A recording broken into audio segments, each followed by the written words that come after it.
Okay, this is session number 5, and here we're looking at the price elasticity of demand.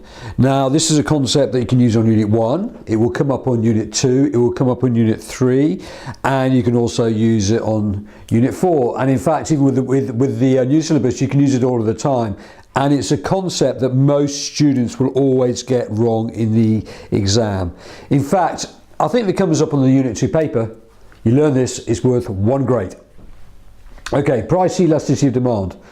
Percentage change of quantity demanded divided by percentage change in price, that is the equation. But the most critical thing is that you understand what is going on.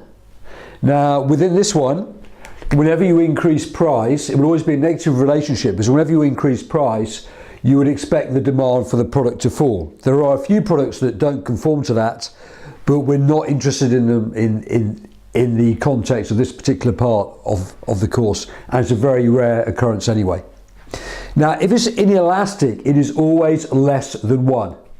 So the number that they'll give you in an exam could be minus 0.9, minus 0.8, 0.7, minus 0.6, minus 0.5, minus 0.4.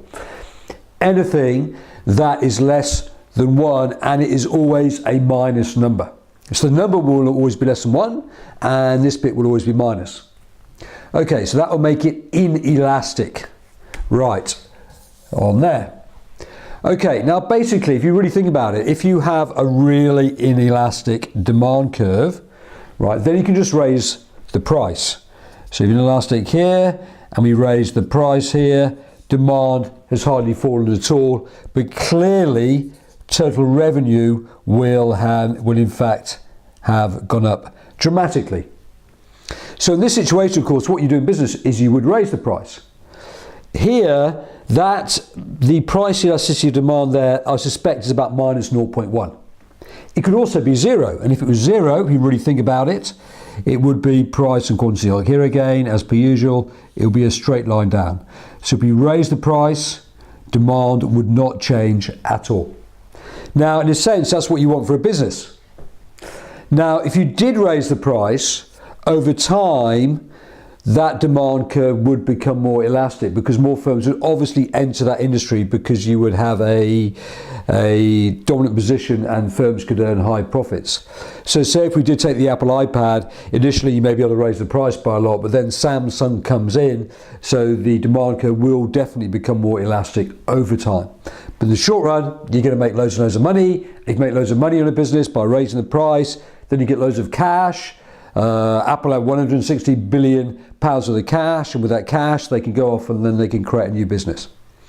So if you do increase the price, the total revenue will in fact go up. So what you want to say, if the demand curve is inelastic, you raise the price, then demand will fall by a smaller percentage than the increase in price. Therefore, that will lead to a rise in total revenue, and therefore profit will increase. However, in the long run, you will find that more firms will enter that industry. Okay, so what does it mean? If we have an inelastic demand of minus 0.5, that means if we double the price, demand will only fall by 50%.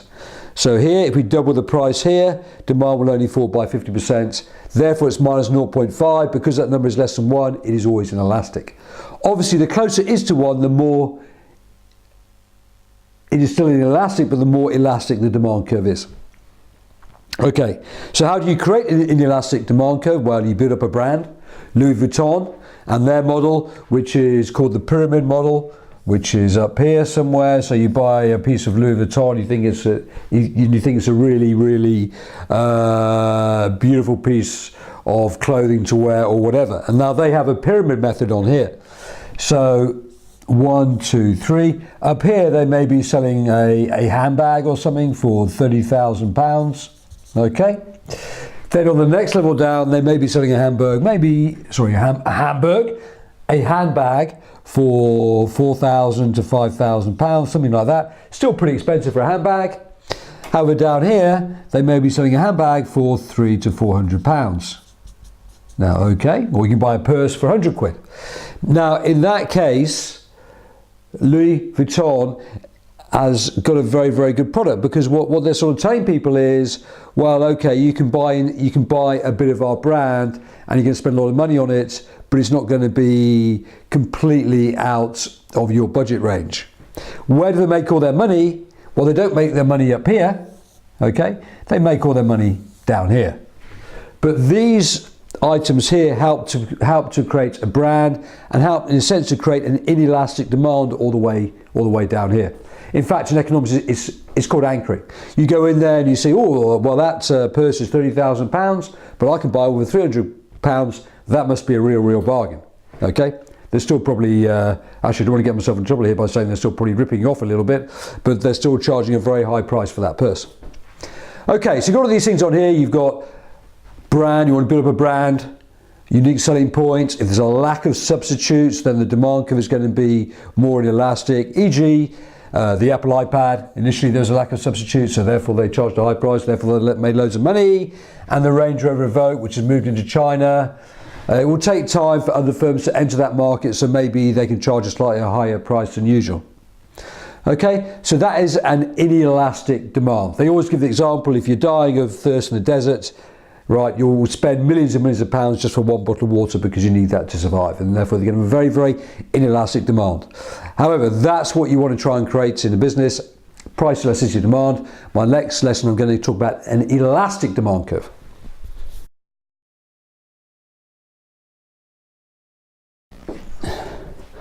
Okay, in the previous session we had a look at the inelastic demand curve, and now we're going to have a look at the elastic demand curve. Now, an elastic demand curve must always be greater than 1. Now, if it's minus 1.1, it's always a minus number as well, by the way, because as the price goes up, demand will always fall.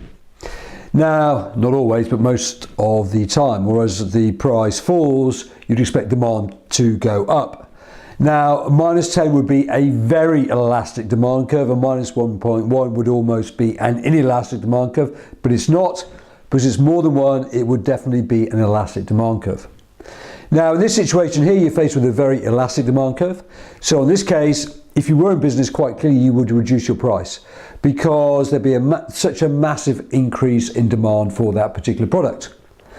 However, mostly price elasticities of demand tend to be around about 2, 1.5 to maybe 3.5, something like that. So in this case, if we decrease the price, then demand has gone up by a pretty big amount.